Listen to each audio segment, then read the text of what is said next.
الحمد للہ الکریم الوہاب، الحمد للہ الرحیم التواب، الحمد للہ الہادی الی الصواب، مزیل الشدائد وکاشف المصائب، فارج الہم کاشف الغم، مجیب دعوت المضطر، سبحانہ یسمع جہر القول وخفی الخطاب۔ ہر طرح کی تعریف اور حمد اللہ رب العزت کے لیے ہے جو کرم کرنے والا ہے، عطا کرنے والا ہے۔ ہر طرح کی حمد و ثنا اللہ سبحانہ وتعالیٰ کے لیے ہے جو بہت رحم فرمانے والا، بہت توبہ قبول کرنے والا ہے۔ ہر قسم کی حمد اللہ کے لیے ہے جو درست بات کی طرف رہنمائی کرنے والا ہے، جو سختیوں کو دور کرنے والا ہے، مصیبتوں کو ہٹانے والا ہے، پریشانیوں کو دور کرنے والا ہے، غموں کو مٹا دینے والا ہے، لاچار کی دعا قبول کرنے والا ہے۔ وہ پاک ہے جو ظاہری بات کو اور پوشیدہ بات کو بھی سنتا ہے۔ آج مجھے یہاں پر جو موضوع دیا گیا ہے وہ یہ ہے کہ ہم اپنے سٹریس، انزائٹی اور اس قسم کی دیگر چیزیں جو ہیں ان سے کس طرح ڈیل کریں۔ جیسا کہ ہم سب جانتے ہیں کہ اللہ سبحانہ تعالیٰ نے یہ دنیا بنائی اور اس دنیا میں انسان کو جو پیدا کیا اور اس کی جو زندگی بنائی وہ ایک امتحان کے لیے تھی۔ ہم سب ایک ٹیسٹ میں ہیں، اور جب بھی انسان کسی امتحان سے گزرتا ہے تو اس کو سٹریس تو ہوتا ہے۔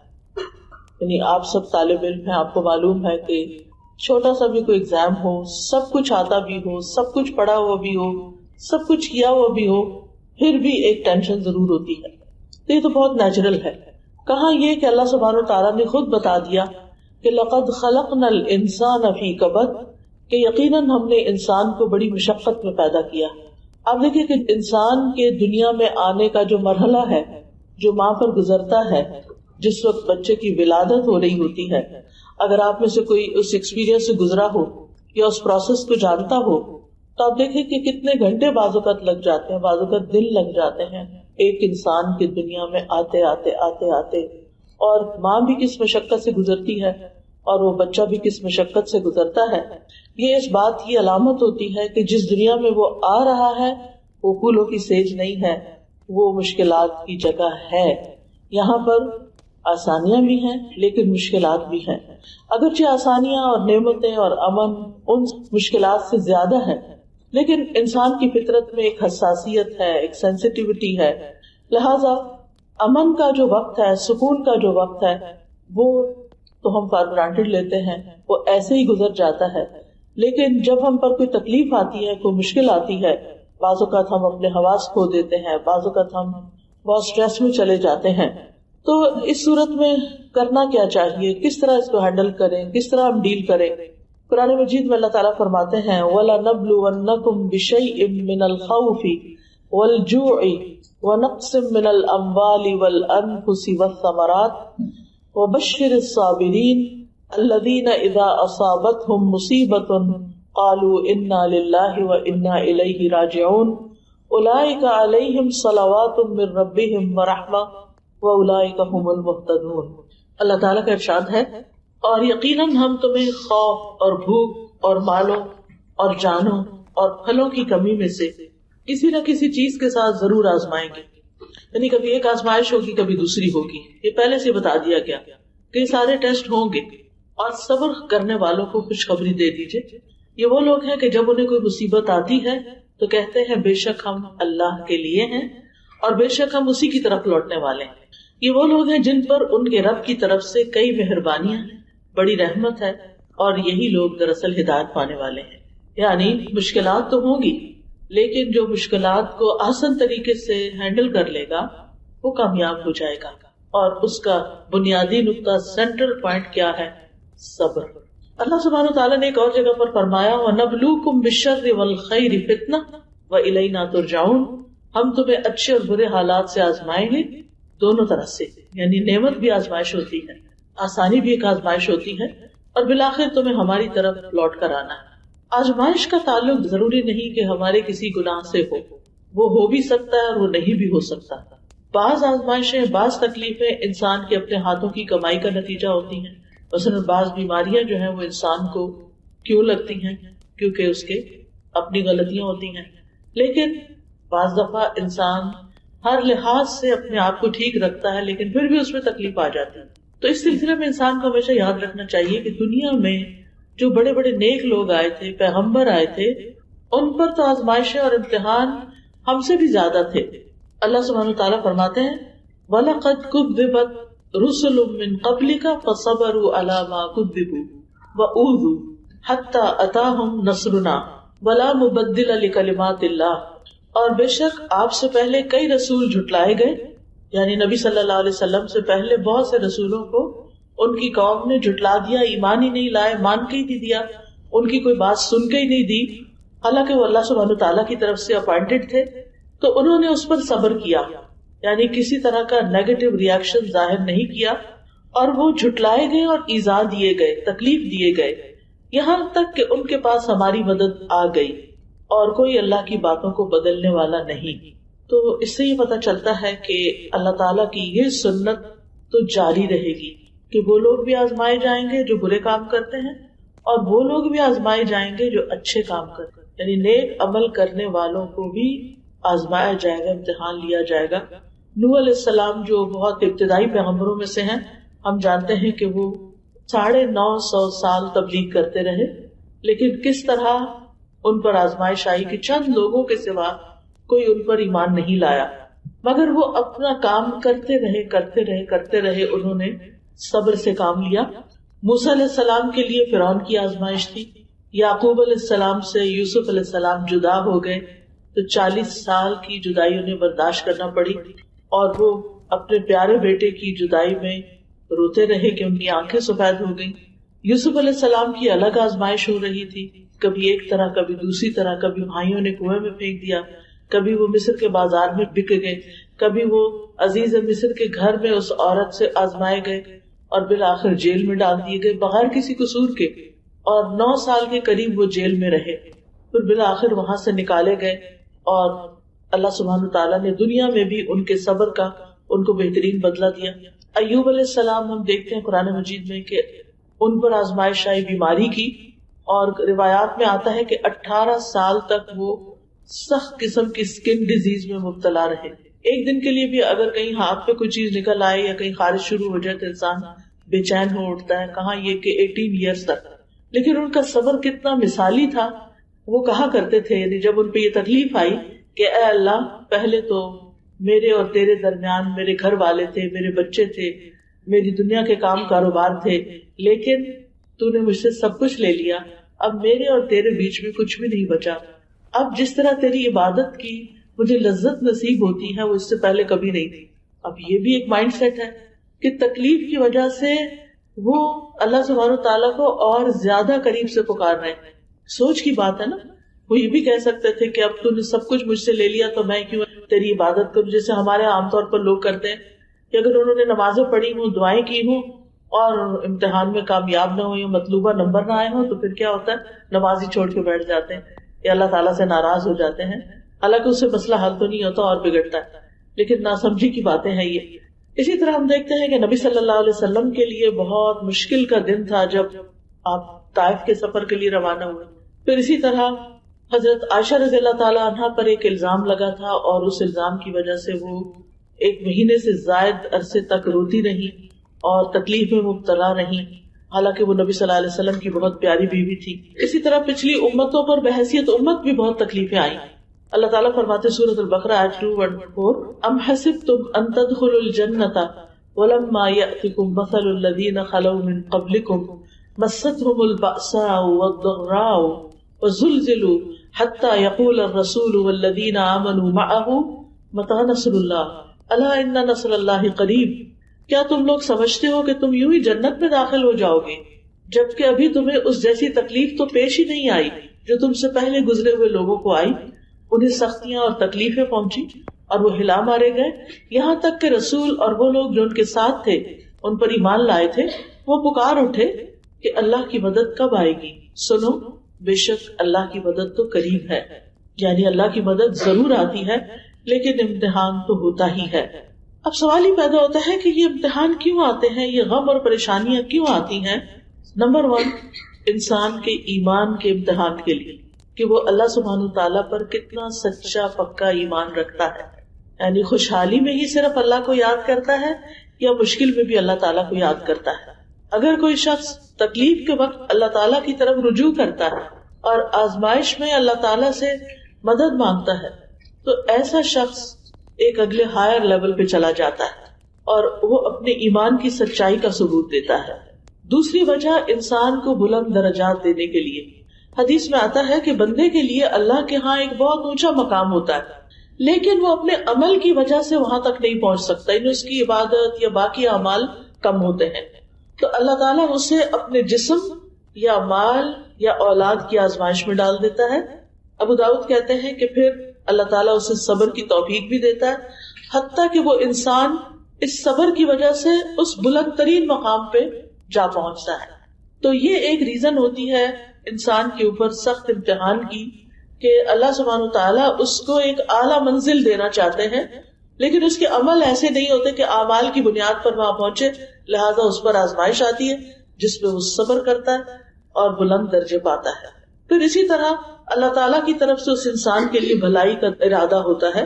حدیث میں آتا ہے من یرد اللہ بہ خیرا یصب منہ، اللہ جس کے ساتھ بھلائی کا ارادہ کرتا ہے اسے مشکل میں ڈال دیتا ہے، مصیبت میں ڈال دیتا ہے. کیوں؟ اس لیے کہ انسان میچور ہو ہی نہیں سکتا.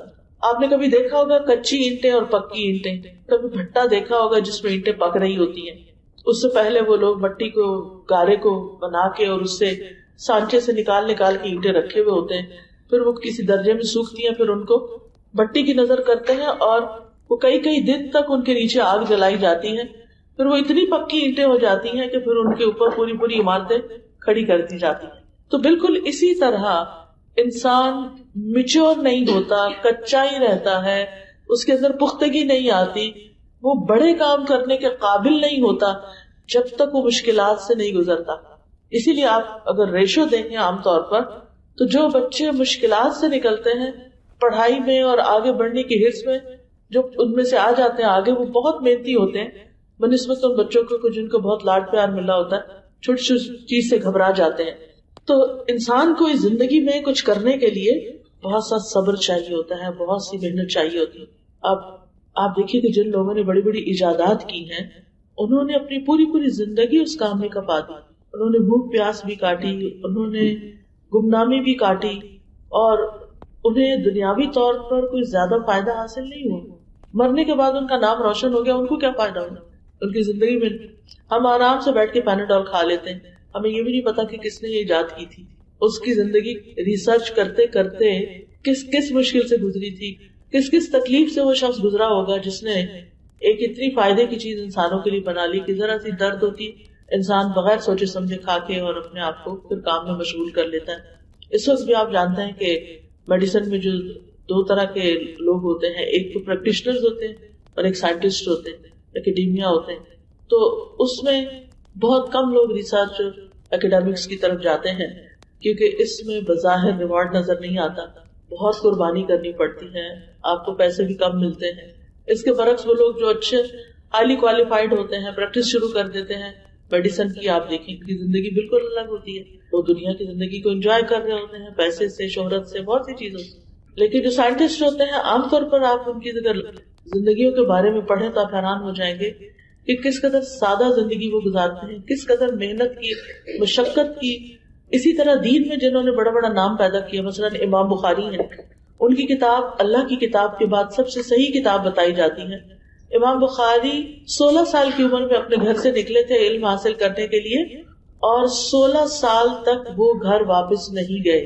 اس دوران انہوں نے احادیث اکٹھی کی، ان کو چھانٹا، پرکھا، دیکھا، اور پھر کتاب لکھی، صحیح احادیث پر مشتمل کتاب لکھی، صحیح البخاری. ہم میں سے آج کس کا یہ ارادہ ہے، یہ کس کے اندر یہ ہمت ہے کہ وہ 16 سال اپنے گھر والوں کی شکل بھی نہ دیکھے اور 16 سال تک اپنے گھر والوں سے کوئی بات بھی نہ کرے؟ آج تو ہمارے پاس ویڈیو کالز کا سسٹم ہے اور اتنی ساری چیزیں آ گئی ہیں کہ ہمیں کوئی مشکل نہیں، ہم دنیا کے کسی بھی حصے میں ہوں، ہم کنیکشن میں ہی رہتے ہیں. پہلے تو کہا جاتا تھا میرا سلام فلاں کو پہنچانا، یہ بھی ایک بڑا کام سمجھا جاتا تھا. اب تو یہ بھی کسی کو کہنے کی ضرورت نہیں، آپ خود ہی کافی ہیں، جس کو چاہیں سلام کر لیں. تو اس میں آپ دیکھیے کہ انہوں نے 16 سال لگا کر ایک کتاب لکھی. امام مالک کی کتاب موطا امام مالک سب سے پہلی حدیث کی کتاب ہے جس کی تیاری میں ان کو 40 سال لگے، کیونکہ اس وقت احادیث جمع نہیں تھی، 40 سال ان کو لگے. تو ان کو کسی نے کہا کہ اور لوگ بھی آپ کو دیکھا دیکھی یہ کتاب لکھنے لگ گئے ہیں ایسی، تو انہوں نے کہا کہ ما کان للہ بقیہ، جو اللہ کے لیے ہوگا وہ باقی رہ جائے گا. اور واقعی ان کی کتاب باقی رہ گئی اور باقی کتابیں معلوم نہیں کہاں گئی. تو کہنے کا مطلب یہ ہے کہ جس نے بھی زندگی میں کوئی بڑا کام کیا اس نے مشکلات سہی. من طلب العلا سحر اللیالی، جس نے بلندیاں طلب کی وہ راتوں کو جاگا. رات کی نیند کس کو پیاری نہیں ہوتی، لیکن وہ راتوں کو جاگتا ہے. اور اس میں ہم دیکھتے ہیں کہ امام بخاری کے ساتھ ایک طالب علم اور تھے، وہ کہنے لگے ایک مرتبہ مجھے ان کے ساتھ رات گزارنے کا موقع ملا، میں نے گنا کہ امام بخاری رات 18 مرتبہ اٹھے، رات کے دوران 18 بار اٹھے، دیا جلایا، کچھ لکھا، بند کیا، پھر سو گئے، پھر اٹھے، پھر کچھ لکھا. معلوم نہیں خواب میں دیکھتے ہوں گے یا ان کے ذہن یعنی سو کے بھی نہیں سوتے ہوں گے.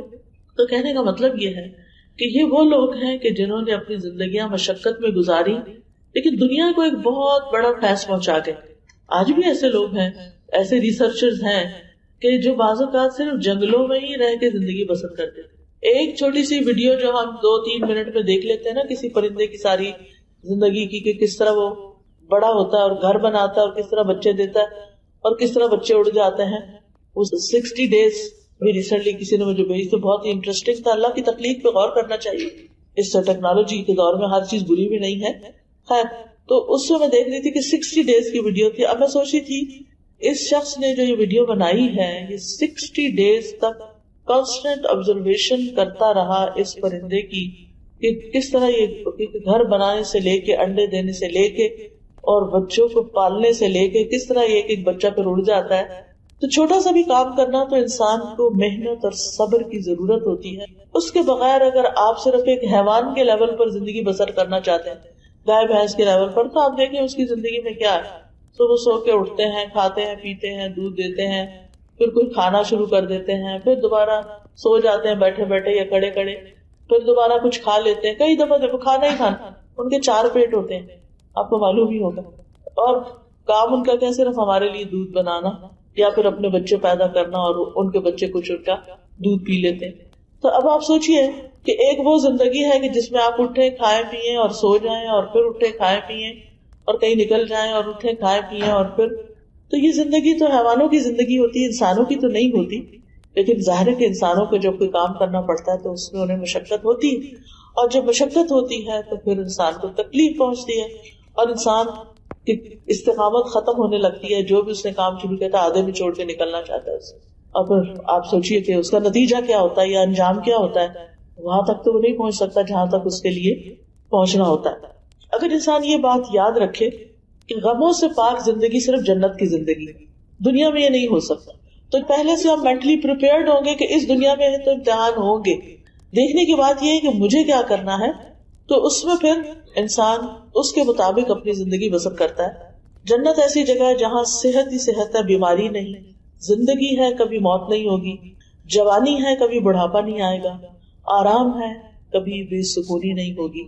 اور کہا جائے گا پکار کر یہ جنت ہے جس کے تم وارث بنائے گئے ان اعمال کے بدلے جو تم کر کے آئے. یعنی دنیا میں تم نے مشقتوں میں زندگی بسر کی، کام کیا، محنت کی.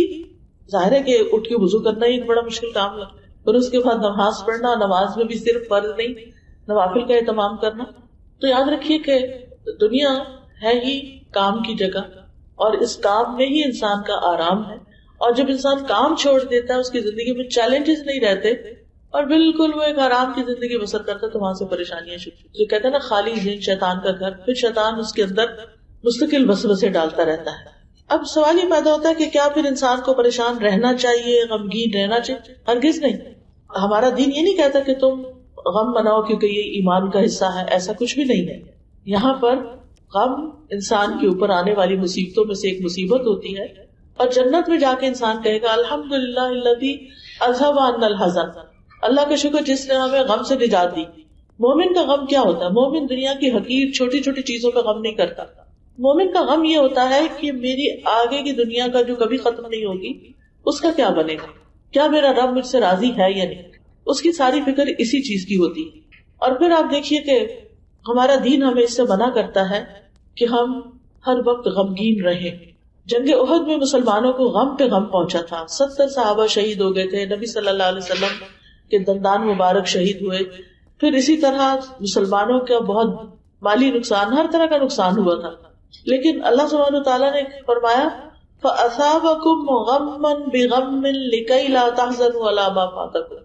اللہ نے تمہیں رنج پہ رنج دیے، غم پہ غم دیے، مشکل پہ مشکل ڈالی، تاکہ تم ایسی بات پہ غم نہ کرو جو تمہارے ہاتھ سے نکل گئی. یعنی جو چیز ہمارے ہاتھ سے چھٹ گئی، اگر کوئی اپرچونٹی نکل گئی، ہم کہیں سلیکٹ نہیں ہوئے کسی پروموشن کے لیے، کسی چیز کے لیے، اب وہ کچھ نہیں سکتا، اب صبر کر کے آئندہ کی تیاری کرو. لیکن ہم تیاری کیسے کریں؟ ہم تو پچھلے غم سے نہیں نکل رہے.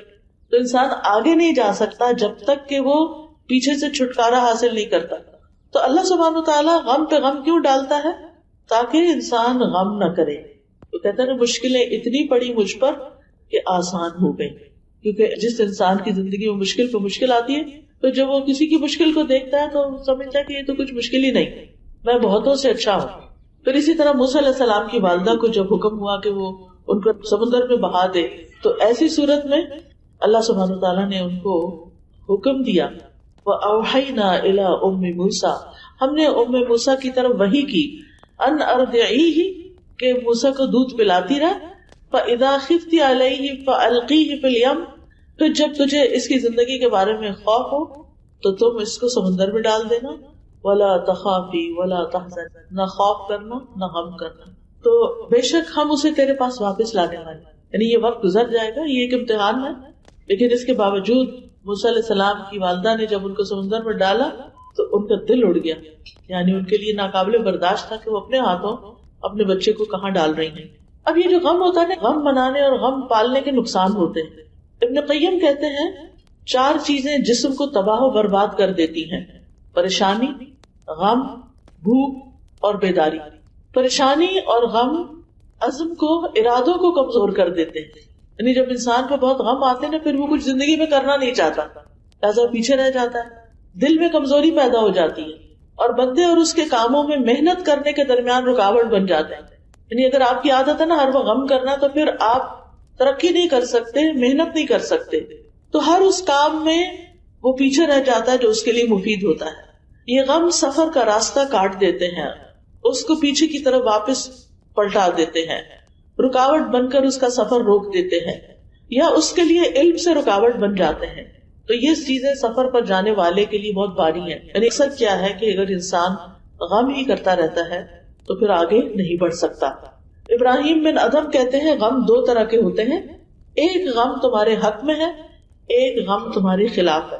جو غم حق میں ہے وہ آخرت کا غم ہے کہ وہاں کے بارے میں فکر مند ہونا چاہیے، اور ایک غم آخرت کا، اور دوسرا وہ غم جو تمہارے خلاف ہے، وہ دنیا کی رونق کا غم ہے کہ وہ کیوں نہیں نصیب ہوئی. اب آپ دیکھیے کہ پھر کریں کیا. غم تو آتے ہیں، پریشانیاں تو آتی ہیں. سب سے پہلا کرنے کا کام یہ ہے کہ ہمیں اپنے رب سے مضبوط تعلق قائم کرنا چاہیے. اپنے غموں، دکھوں، تکلیفوں، پریشانیوں کی فریاد اپنے رب کے ساتھ. ہم پوری دنیا کو سناتے ہیں کہانیاں، اللہ کے سامنے نہیں رکھتے. ہمارے کے آگے روتے ہیں، ہم اللہ کے آگے نہیں روتے. ہم سجدے میں نہیں روتے، ہم دعا میں نہیں روتے، ہم تنہائی میں اللہ سے باتیں نہیں کرتے. نتیجہ کیا ہوتا ہے؟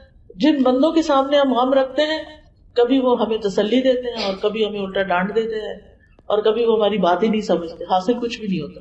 لیکن اللہ تعالیٰ تو ہمارے دلوں کے حال تک جانتا ہے. یعقوب علیہ السلام سے جب یوسف علیہ السلام جدا ہوئے تو انہوں نے کیا کہا؟ انما اشکو بثی وحزنی الی اللہ، میں اپنے غم اور دکھ کی فریاد اللہ سے کرتا ہوں. اور کرنا بھی ایسے ہی چاہیے کہ انسان اپنے غموں کو اللہ کے سامنے رکھے. حدیث میں آتا ہے اللہ تعالیٰ فرماتے ہیں میں اپنے بندے کے ساتھ اس کے گمان کے مطابق ہوتا ہوں جو وہ میرے بارے میں رکھے. یعنی اگر اس کی تھنکنگ پازیٹیو ہوگی تو اس کو ایسا ہی رسپانس ملے گا، اور اگر نیگیٹو ہوگی تو اس کو ویسا ہی رسپانس ملے گا. پھر یہ کہ ہماری جتنی بھی ضرورتیں ہیں، جتنی بھی چیزیں ہم چاہتے ہیں کہ زندگی میں ہمیں ملیں، وہ سب ہمیں اللہ کے سامنے رکھنی چاہیے. قرآن مجید میں آتا ہے امن یجیب المضطر اذا دعاہ ویکشف السوء، کون ہے جو لاچار کی فریاد رسی کرتا ہے اور اس سے تکلیف دور کر دیتا ہے؟ صرف اللہ. لوگوں کے شکوے کچھ اور لوگوں سے نہیں کرنا، ان سے واپس نہیں کرنا، کیونکہ وہ معاملات کو الجھا دیتے ہیں. صرف اللہ سے شکوے کرنا ہے، اللہ کے آگے گڑ گڑانا ہے، اور مشکل وقت میں اللہ پر بھروسہ کرنا ہے، اللہ پر ہی توکل کرنا ہے. اللہ ہے نا، اللہ کر دے گا. اللہ تعالیٰ کو کوئی چیز نہیں روکتی، اللہ تعالیٰ کے لیے کوئی کام کرنا مشکل نہیں. اللہ سبحانہ و تعالیٰ تو میرے دل کی بات بھی سنتا ہے. اگر میں زبان سے اور رو کے دعا کرتا ہوں تو کیوں نہیں سنے؟ اس کا تو وعدہ ہے وَإِذَا سَأَلَكَ عِبَادِي عَنِّي فَإِنِّي قَرِيبٌ أُجِيبُ دَعْوَةَ الدَّاعِ إِذَا دَعَانِ فَلْيَسْتَجِيبُوا لِي وَلْيُؤْمِنُوا بِي، کہ جب آپ سے میرے بندے میرے بارے میں پوچھیں تو انہیں بتا دیجیے میں تو قریب ہوں. انی قریب، اجیب، میں جواب دیتا ہوں، دعوت الداعی، پکارنے والے کی پکار کا. گویا جب بھی ہم کہتے ہیں یا اللہ تو اللہ تعالیٰ ہمیں جواب دیتا ہے، اے میرے بندے بتا تو کیا چاہتا ہے.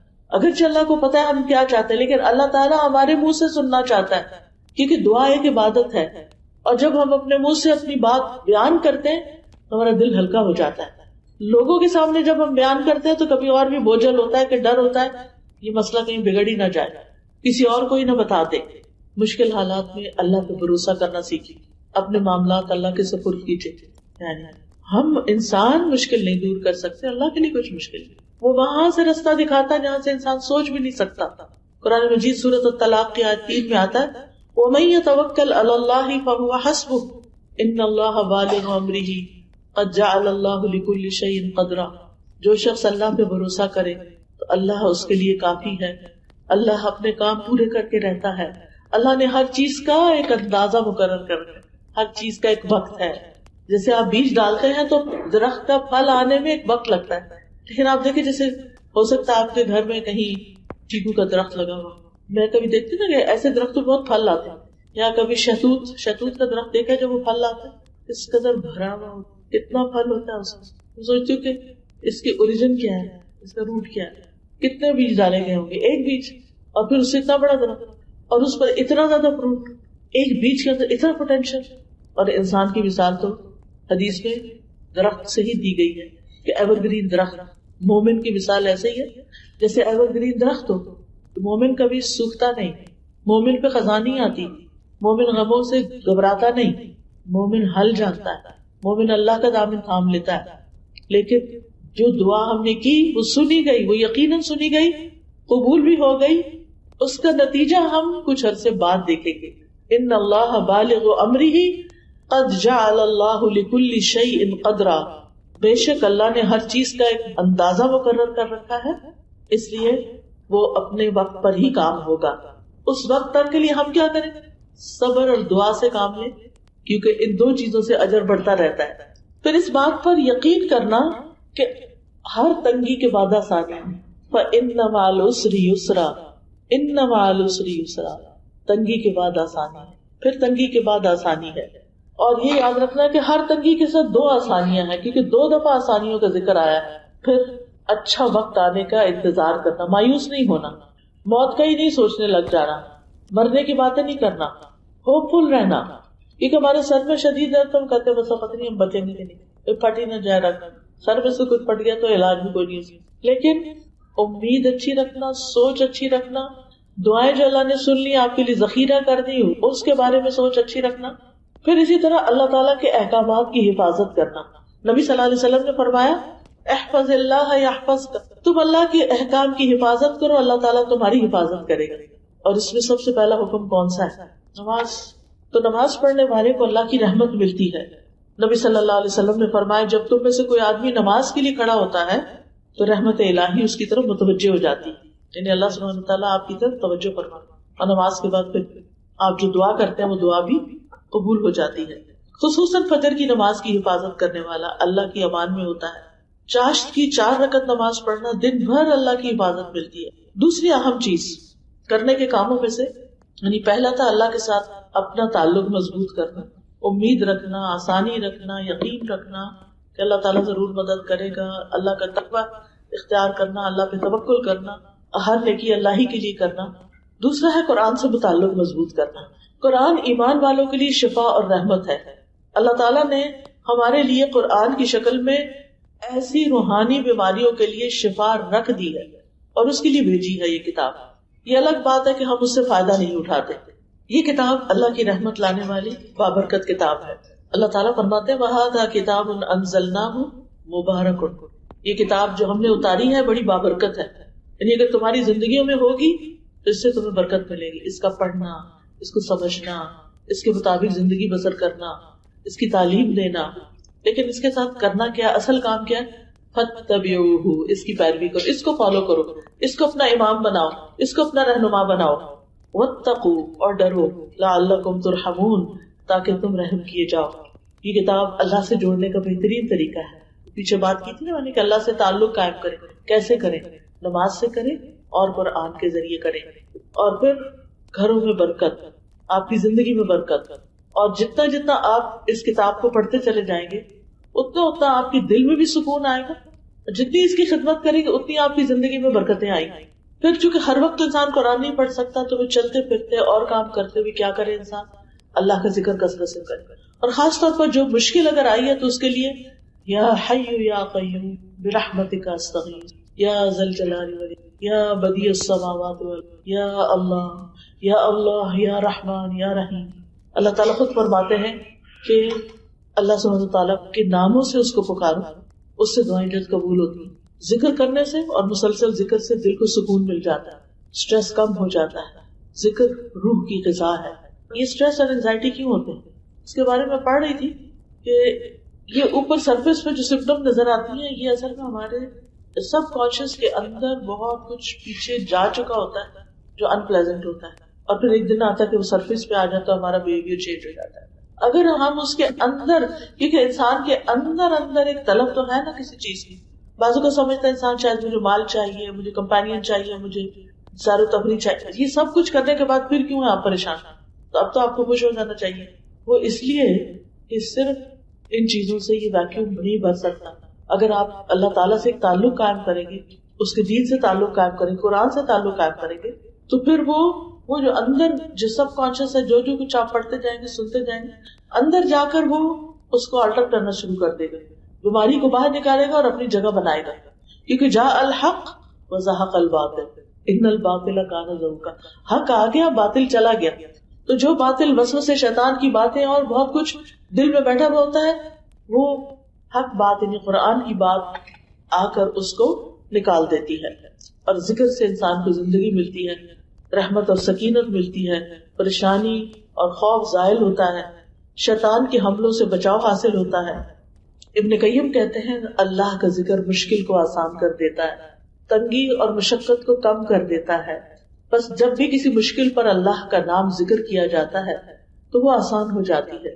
جب بھی کسی مشقت پر اللہ کا ذکر کیا جاتا ہے تو وہ بھی آسان ہو جاتی ہے. اور جس کسی تکلیف پر، سختی پر اللہ کا ذکر کیا جاتا ہے وہ زائل ہو جاتی ہے. اور جس تکلیف پہ اللہ کو یاد کیا جاتا ہے وہ ختم ہو جاتی ہے. اللہ کے ذکر کی تو بہت سی قسمیں ہیں. سبحان اللہ و بحمدہ، سبحان اللہ العظیم، سبحان اللہ، الحمدللہ. ایک دفعہ کہنا میزان کو بھر دیتا ہے. یعنی استغفر اللہ، بہت ساری چیزیں، درود شریف، آیت کریمہ، ان میں سے جو بھی چیز آپ پڑھنا چاہیں پڑھتے جائیں. لیکن ان سب میں جو بہترین چیز ہے جس سے انسان کی مشکلات حل ہوتی ہیں وہ استغفار ہے، اللہ سے گناہوں کی معافی مانگنا. کیونکہ ہمارے اور اللہ کے بیچ میں جو چیز رکاوٹ ڈالتے ہیں وہ ہمارے ہی گناہ ہوتے ہیں. مثلا نماز نہیں پڑھی، مثلا زبان سے لوز ٹاک، مثلا کسی کا حق مار دیا، کسی کو ذلیل کر دیا، کسی کو بے عزت کر دیا، کسی کو پریشان کر دیا، یہ ساری چیزیں اس میں آ جاتی ہیں. پھر روزی میں کشادگی اور مال میں بڑھوتری بھی استغفار سے ہوتی ہے. بہت زیادہ خیر و برکت اور بارشوں کا اترنا اور جسم کی طاقت کا سامان ہونا، یہ بھی اسی استغفار کے ساتھ ہے. پھر یہ کہ ہمیں ایک اور کام کرنا چاہیے، وہ ہے اللہ سے اچھا گمان، کہ اگر تکلیف بھی آئی ہے تو میرے رب نے کسی وجہ سے بھیجی ہے اور اس کا نتیجہ اچھا ہی ہوگا. اللہ کی تقسیم پہ راضی رہنا. اگر ہم سے کسی کو زیادہ مل گیا تو اس سے جیلس نہیں ہونا، کیونکہ جیلسی تو ہمارے اندر آگ بھڑکا رہی ہے. اس کو کیا جاتا ہے، اس کو تو کچھ نہیں ہوتا. کیونکہ جو کچھ انسان کو ملتا ہے وہ انسان کے لیے ایک امتحان ہی ہوتا ہے. اگر وہ ہمیں نہیں ملا، کسی اور کو ملا تو اسی کا امتحان ہوگا، ہمارا تو نہیں ہوگا. پھر یہ یاد رکھے کہ مایوس ہونا کبیرہ گناہ ہے، اور ملنے والے اجر پہ نظر رکھنا جو ہے انسان کے حوصلے بلند کر دیتا ہے. پھر صبر اور شکر لازم کر لیں زندگی میں، مشکلات پہ صبر اور نعمتوں پہ شکر. کوئی بھی نعمت جو آپ کو ملے، چھوٹی ہو یا بڑی، فوراً اللہ کا شکر ادا کریں. غموں پر، دکھوں پر، تکلیفوں پر صبر، فاصبر صبرا جمیلا. اللہ سبحانہ تعالیٰ ایسے لوگوں کی تعریف کرتے ہیں جو صبر سے کام لیتے ہیں. اور پھر یہ تعریف ہر حال میں ہونی چاہیے. ایک اور چیز جو مشکلات کو ٹالتی ہے وہ ہے صدقہ خیرات. ہمیں ہر روز کچھ نہ کچھ ضرور صدقہ کرنا چاہیے، تھوڑا ہو یا زیادہ. اگر روز کے روز راستے میں کہیں مسکین آتے ہیں تو دے دیں، ورنہ اکٹھا کر کے کسی خیر کے کام میں، کسی بڑے پروجیکٹ میں بھی لگا سکتے ہیں. پھر اسی طرح صدقہ جسم کی حفاظت کرتا ہے، بیماریوں سے محفوظ رکھتا ہے، مشکلات اور پریشانیوں کو دور رکھتا ہے. پھر ہے خیر کے کاموں میں والنٹیئر کرنا. ہر کام کمائی کا ذریعہ نہ بنائیں. کچھ کام زندگی میں ایسے رکھیں کہ جو صرف اور صرف اللہ کے ہاں اس کا ریوارڈ پانا ہے، اس کا اجر اللہ سے لینا ہے. اس سے آپ کے دل کو بہت سکون ملے گا. اللہ تعالیٰ فرماتے ہیں جو شخص بھی نیک عمل کرے، خواہ مرد ہو یا عورت، بشرطے کہ وہ مومن ہو، تو ہم اسے پاکیزہ زندگی بسر کرائیں گے اور آخرت میں ان کے بہترین اعمال کے مطابق انہیں ان کا اجر دیا جائے گا. یعنی ایسے لوگوں کو قیامت کے دن پھر اجر ملے گا. پھر آپ دیکھیے دوسروں کی پریشانیوں پہ غور کر کے اپنی پریشانی کو کمپیئر کر کے چھوٹا سمجھنا. اور پھر نیکسٹ ہے مثبت مصروفیات کے حامل لوگوں سے دوستی کرنا. ایسے لوگوں سے دوستی کرنا جو صالحین میں سے ہوں. ایسے لوگوں سے دوستی کرنا کہ جن کا تھاٹ پروسیس بہت ہی پازیٹیو ہے، وہ ہر چیز میں خیر ڈھونڈ لیتے ہیں. اور ویسے بھی انسان جس کے ساتھ بیٹھتا ہے اسی کے عادات میں ڈل جاتا ہے. مثبت دوستی جو ہے اس کے اثرات بھی مثبت ہی ہوتے ہیں. اور سارے غموں میں سے بہترین غم آخرت کا غم ہے. ہم میں سے ہر ایک اگر وہ غم لگا لے حقیقی معنوں میں تو اس کے لیے تیاری بھی کرے، پلان بھی کرے، اپنے دل و دماغ کو اسی کام میں لگا دے اور پھر ہمیشہ کے لیے اللہ سے اس کا اجر پائے. پھر کثرت سے دعا کرنا، دعاؤں کی کثرت ہونی چاہیے. خوشحالی میں بھی تکلیف میں، دونوں حالتوں میں دعائیں کرنا. دعا تقدیر کو بدل دیتی ہے. پورے یقین سے دعا کرنا، اوپر اوپر سے نہیں. اللہ سبحانہ تعالیٰ سے دعا کرتے ہوئے انسان کوئی شرط نہ لگائے بلکہ اللہ کی راہ میں کھلا دے اور اچھے کی امید رکھے. پھر ہم و غم کی جو دعائیں ہیں ان دعاؤں میں سے وہ دعائیں نکال کے پڑھنا، اور غم اور دکھ و تکلیف کو جو دور کرتے ہیں کلمات، ان میں سے سب سے بہترین کلمات درود شریف کی کثرت. اٹھتے بیٹھتے درود شریف پڑھتے رہے. انشاءاللہ العزیز زندگی میں بہت سی بھلائیاں آئیں گی، بہت سی خیر آئے گی. اور انشاءاللہ جب آپ خیر کو پا لیں گے تو اس کو پکڑ کر رکھیں، چھوڑ نہ دیں. اللہ تعالیٰ ہمارا حامی و ناصر ہو. ہاں، اس کا میں ایک علاج آپ سب کو بتاتی ہوں، نوٹ کر لیں. ہے تو دعا. مجھے بہت فائدہ ہوا اس کا، کیونکہ میرے پہ بہت ساری ذمہ داریاں ہوتی ہیں، ایک کام کے بعد ایک کام، ایک چیز کے بعد ایک چیز. یعنی مینٹلی میں بہت زیادہ آکیوپائڈ ہوتی ہوں. اگر فزیکلی میں کچھ نہیں بھی کر پاتی تو مینٹلی بہت آکیوپائڈ ہوتی ہوں. اس کی وجہ سے پھر میں بھی اوور تھنک کرنے لگ جاتی تھی اور ریلیکس نہیں ہو پاتی. نبی صلی اللہ علیہ وسلم نے ایک دعا سکھائی ہے کہ اگر جیسے نماز میں ہماری خشوع نہیں ہوتا نا، اور بار بار دھیان ادھر جاتا ادھر جاتا، پتہ ہی نہیں چلتا، نماز بھول جاتی ہے، تو نماز کے اندر بھی اور نماز کے باہر بھی 3 دفعہ یہ دعا پڑھیں: اعوذ باللہ السمیع العلیم من الشیطان الرجیم من ہمزہ ونفخہ ونفثہ. تا کے ساتھ 3 دفعہ یہ دعا پڑھنی ہے.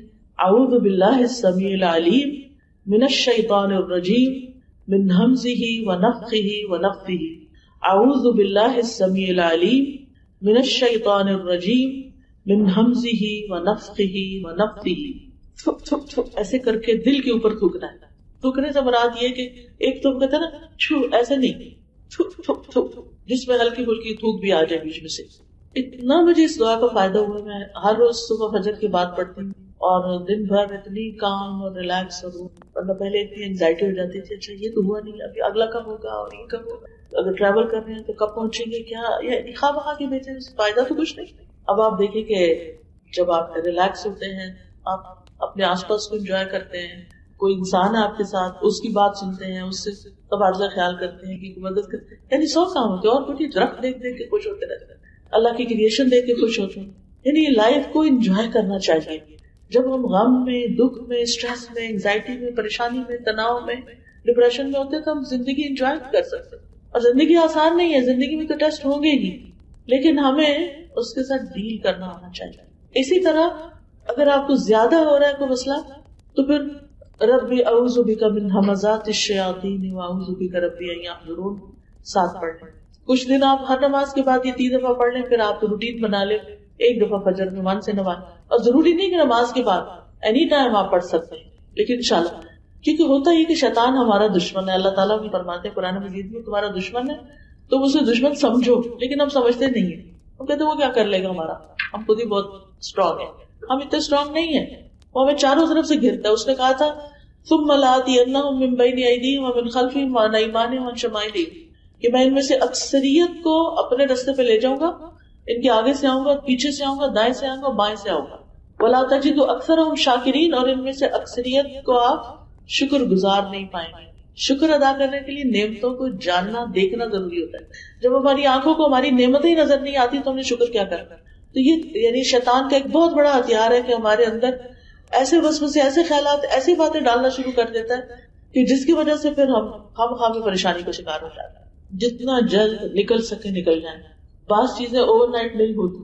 پہلے ہم ارادہ بناتے ہیں، پھر ہم اس کے بارے میں پڑھتے ہیں، دیکھتے ہیں کہ اس چیز کے ساتھ کس طرح ڈیل کیا جا سکتا. پھر آپ اسٹیپ بائی اسٹیپ کرتے ہوئے پھر اپنے آپ کو پل بیک کرتے. لیکن یہ نیت ضرور رکھیں کہ میں نے اس میں سے نکلنا ہے، کیونکہ اس میں میرا نقصان ہے. جو شخص گناہوں کو زہر کی طرح سمجھتا ہے وہ کبھی بھی ان کے قریب نہیں پٹکتا. اگر کہیں اس طرف پہنچ ہی جائے تو جلد اس سے نکل آتا ہے. تو اللہ سبحانہ وتعالیٰ سے دعا ہے کہ اللہ ہمیں بھی کچھ کرنے کی توفیق